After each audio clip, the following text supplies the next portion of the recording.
New video was out in our new channel. Creepypasta rules. Don't forget to like, share and subscribe for daily videos. Link in description.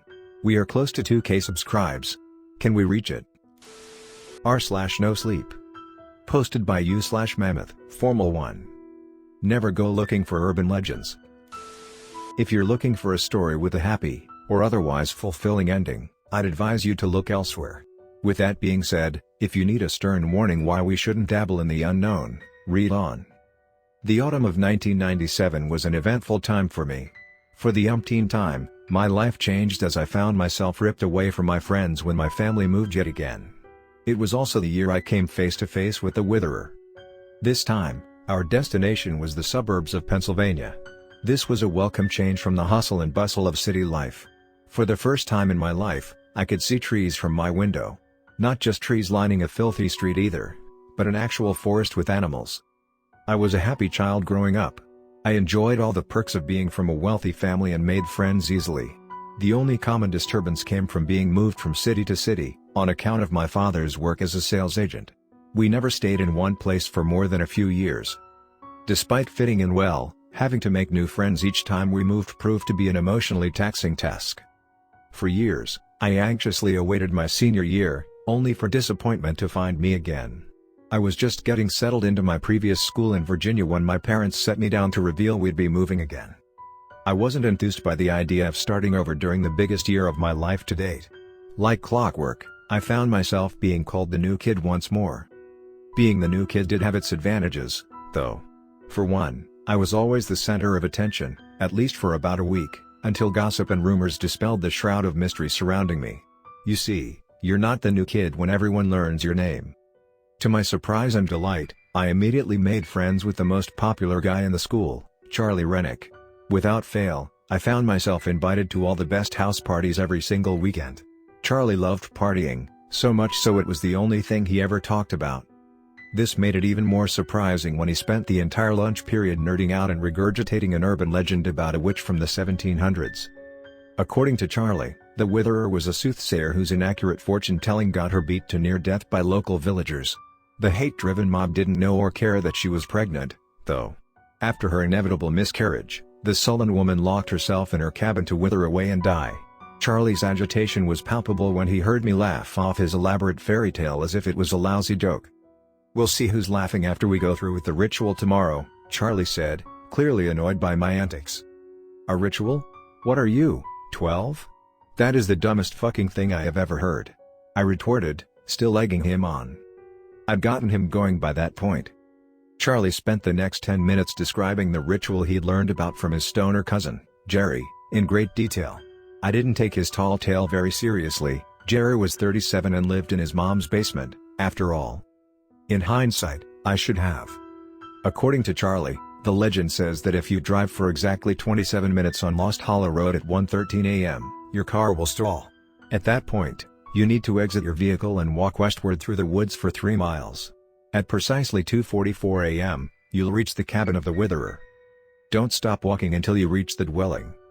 Once you arrive, you are to knock on the door twice before turning around the way you came, as if you were leaving. You don't actually leave, though. Instead, a voice will beckon you inside. Upon entering, the Witherer will ask you to solve a riddle. If you answer the riddle correctly, you get to make a wish, and no matter how absurd the wish is, it will come true. Marching through the woods in search of ghosts was not my idea of a fun Saturday night, but I didn't want to see Charlie get mauled by a bear, either. I let out a sigh, and against my better judgment, I agreed. "Fine. I'll go with you, but only so you don't have to trek around the woods alone at odd hours." The obnoxious ringing of the lunch bell cut our conversation short, and after shaking Charlie's hand to seal the deal, I headed off to my afternoon classes. I spent the rest of chemistry and physics daydreaming about what I would wish for if the ritual was legitimate. Would I wish for an endless fortune? A movie star wife? Fame? On the off chance the Witherer turned out to be real, she could grant me any of those. The next day flew by as I concocted my exact wish and read up on different riddles. I also spent over an hour peering at various maps, trying to find Lost Hollow Road.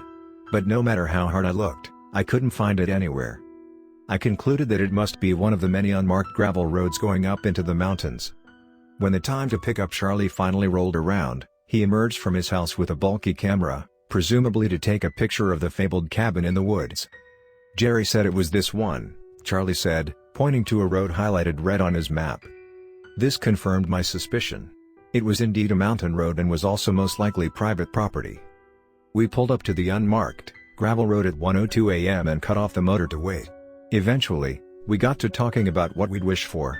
Charlie said he'd wish to be richer than Bill Gates and monopolize the next 10 minutes describing how he'd spend his billions.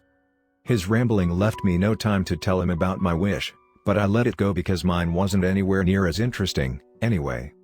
At exactly 1:13 a.m., I began the drive down Lost Hollow Road. After around 10 minutes, the radio was cutting in and out. I chalked this up to the elevation and the dense forest canopy above. By the 15-minute mark, my headlights were flickering in and out, and I became worried that we'd have to turn around. I could barely see the road. Despite this strange mechanical malfunction, we pressed on down the ever-narrowing road. After a few more minutes of driving, it was clear that turning around wasn't an option anymore. I can't say for sure, but each time the lights went out I swear I could see erratic, jerky movements ahead of me. Charlie was becoming restless by the 20-minute mark. The condition of the road was getting worse at a rapid pace. It was crystal clear to both of us that nobody used this road anymore, let alone high school kids in Honda Civics. "Maybe we should turn back?" he suggested in a crestfallen tone. "And just where do you suggest I do that, you moron? Which side of the mountain do you want me to drive off?" I snapped at him. After the harsh scolding, Charlie began smoldering quietly in the passenger seat. Despite being mad as hell at the situation we were in, I pressed on, ignoring that reptilian-like sense of self-preservation ingrained in us all. I continued braving the winding, crater-ridden road for a few more moments before my car stalled and came to a halt in the middle of the road. A quick check of my watch revealed that, to my absolute horror, 27 minutes had passed since we started down the road. Charlie got out of the car and began walking into the tree line. Something wasn't adding up. The ritual was working too well. "Are you insane?" I yelled at him, petrified at the prospect of following him. He didn't answer and instead continued to wander deeper into the woods. With great reluctance, I followed suit. As we ventured blindly into the pitch-black forest, I could tell right away there was something wrong with the place. No animals or insects were making noise. Instead, there was only an eerie hum that befell the entire forest. After what felt like forever, my heart sank as a derelict-looking cabin appeared in the maze of trees. The orange hue of a candle illuminated the one window as we crept towards it. "There it is!" Charlie shouted. Charlie lifted his camera and snapped a quick photo of the cabin before stuffing the Polaroid in his pocket. "It is real," I thought to myself as I swallowed hard and tried to muster up every drop of courage in my body. This time it was me who wandered forward. Checking my watch yet again in the candlelight radiating from the window, I saw that it was now 2:44 a.m. It was now or never. Without missing a beat, I gave the door 2 firm knocks with my open palm before turning around to see Charlie staring onwards, slack-jawed. "You may enter," an ancient-sounding voice hissed at us from inside. Charlie and I lurched through the threshold in abject terror. The interior of the one-room cabin was plain and otherwise unremarkable, except for the single chair in the center. A dim, lone candle stood next to the chair, illuminating all but the corners of the structure. For the life of me, I couldn't tell which corner of the room the voice came from. I couldn't help but retch at the horrible stench. The stench of sulfur and rotting meat tickled my nostrils as the disembodied voice spoke again. "Sit. And answer well." Before I could react, Charlie pushed me aside and sat in the chair. He scanned the room anxiously as a dark, thin figure emerged from the shadows. The figure that emerged from the shadows and stood before Charlie was once human but wasn't anymore. She was rotten, her flesh melted from her bones. What remained of her ancient skin clung to her fragile bones like plastic wrap. Where her eyes should have been, there were dark, eyeless caverns. The Witherer is real, I thought, overwhelmed by a sick sense of dread and anticipation. "Make your wish, but do not speak it. Answer true, and I shall grant it," the Witherer rasped. The room froze in silence for a moment before she rasped yet again. "I am lovely in the sun but wilt when left in the dark, what am I?" Charlie looked onwards in shock before letting out a cackle and saying, "Seriously? That's the infamous riddle?" I took in the pungent air and breathed a deep sigh of relief. "A flower," Charlie decreed proudly. In that instant, Charlie's confident sneer twisted into a look of sheer agony as he collapsed to the floor, writhing in agony as his teeth fell from his mouth. His nails were next to go as they slid from his fingers. Next, his flesh blackened with lesions that oozed pus and thick, black blood. Finally, his flesh turned to a liquid and dripped from his bones in chunks. I froze and watched in horror as my best friend withered away into a heap of human sludge. I knew then that Charlie guessed wrong, and I only hoped I could guess correctly. Within a few seconds, nothing remained of Charlie except a pile of gruel and bone. My heart raced as I prepared myself to die as best I could. The Witherer turned to me next and asked the same riddle that sealed Charlie's gruesome fate. To this day I couldn't tell you what force compelled me to say it, but before I could even think of an answer I blurted out, "The Witherer." The agonizing death that I was awaiting never came. Instead, the world around me went cold and black. The force of slamming into the wooden floor woke me up, and I frantically scanned my surroundings. But, instead of the Witherer's cabin, I was in a normal-looking bedroom, laying on a hardwood floor.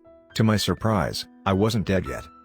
There was no pungent odor, no pile of remains, or any whispering groans. I had no idea where I was, but thankful to be alive. Instead, there was the smell of freshly cooked bacon and the soft voice of a woman calling out from downstairs, "Charlie. Breakfast is ready." My heart skipped a beat as I remembered Charlie with his camera as I reached into my pocket and pulled out a crinkled-up photograph of a dimly lit cabin in the forest. At that moment, I knew that I answered correctly and gotten my wish. I was now the most popular kid in school. To this day, I'm still not sure if the hardest part of being Charlie is actually living his life or if it was seeing my own missing persons posters plastered around town. So, take it from someone who has been living a life for the past 23 years, never go looking for the Witherer.